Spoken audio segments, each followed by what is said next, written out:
Yeah, absolutely. I think a lot of the problems we have with our mental health, and I'm not someone that dislikes social media. I use it quite handily, and I think if used well, it can be a good thing. But it can also be a bad thing if you're not feeling good about life, and then you go scrolling through your social media whenever you're on your toilet break, or that's your escape from maybe a bad boss or a job that you don't like, or a relationship issue you're having. What do? Go and sit on the toilet and scroll through your social media and look at people who've got on the screen at least a better life than you have. You're not going to feel better about yourself as a rule. I think we have to have responsibility around that, right? So I'm really big on personal responsibility. It's not Facebook's job or Instagram's job to make us feel good about ourselves, but there are a lot of good people you can follow. And so if I'm following someone that just doesn't make me feel good about myself, I'll get rid of them. I don't think the Kardashians notice that I'm not following them. I don't think they really care. You know what I mean? So you get to pick. But if they light your fire, great. But if they don't, why are you following them? Yeah, I think a big thing is, just staying out of, like, one thing, like, is the comment section, and people just get in there and just fucking hook in, you know what I mean? And it's just like a really toxic, shitty situation where no one's really having a clean conversation with one another. It's just sort of like, you're wrong, I'm right.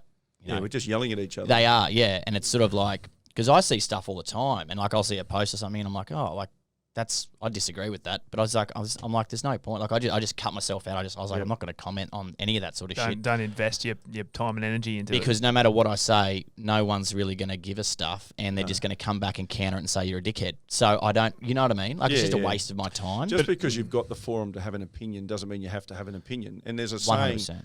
That I love, which is that leave small fights for small fighters. Yeah. Like, why do I need to get involved in that? Like, that's a great saying. I've never heard that. That's awesome. A good saying. That's awesome. Yeah, clip. Well, it's one of my favourites, you know. Like, I just look at it and I go, I'm the same. I look at it and go, well, I could comment, and I do have an opinion, and occasionally I do just for fun, because every now and then you like to roll a grenade in the room and just step back. But most part, I look at it and go, I've even half written something and I go, you know what? I've done that. Why? Yeah, I've half written something. Yeah, I've just been. But even that process in itself of half writing it is kind of cathartic, or like that's part of the. You know, you're like, oh no, this is stupid, and you kind of need to have that sometimes. It's like writing that nasty email to your boss that you hopefully don't hit send. Yeah. On. Oh shit. Sleep on it overnight. But I think the ability of having the control of just I suppose that word like mindfulness again, sort of being mindful that you can sort of it's like there's probably not a real need in. Getting involved in that. So I think at some level, and this is hard when people are, say you're depressed or you're kind of struggling, it's hard to think clearly. You've got to kind of put these things in place when you're thinking good.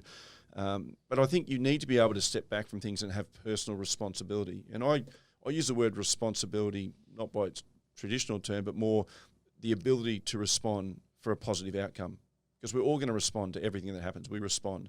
But it's your ability to respond for a positive outcome. So me getting into a fight with someone online about something, is it going to have a positive outcome? Probably not. It's going to make me angry. It's probably going to make them angry. Yeah. Half the time you don't even know them. Yeah. You know, like my daughter climbed Mount Everest.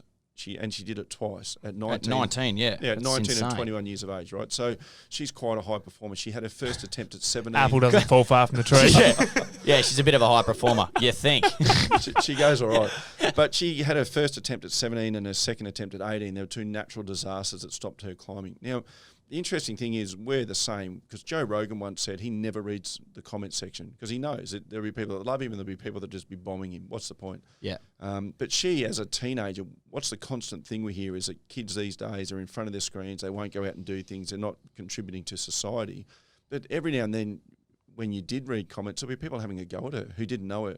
So an example was when she successfully summited, Channel 9 were the first to release it, and they said, you know, Alyssa Azar has become the youngest Australian to summit Mount Everest at 19 years of age.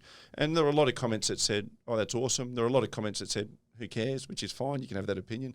But there was one guy on a snapshot of this one who said, oh, damn, I was hoping she would fail. And then under his comment was another guy who said, yeah, me too.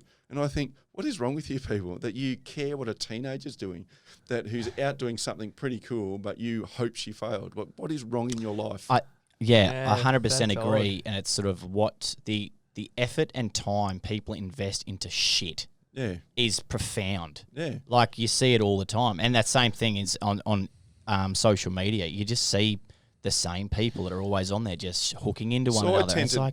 I just click on their profiles and just have a look at, you know, this is very judgmental, but when people are making those comments, particularly if they're having a go at my daughter because you're a dad and you want to defend, but you tend not to because we're a bit more advanced than that, and we just look at it and I look at them and it's generally the who's that of society, not the who's who. Like, what have they achieved? You don't know. Like, and I would suspect not much, because if they were happy, one thing I do know, and I've dealt with a lot of successful people in whatever term you want to call successful, and they're not bombing people on social media because they've got some pretty good stuff happening in their life.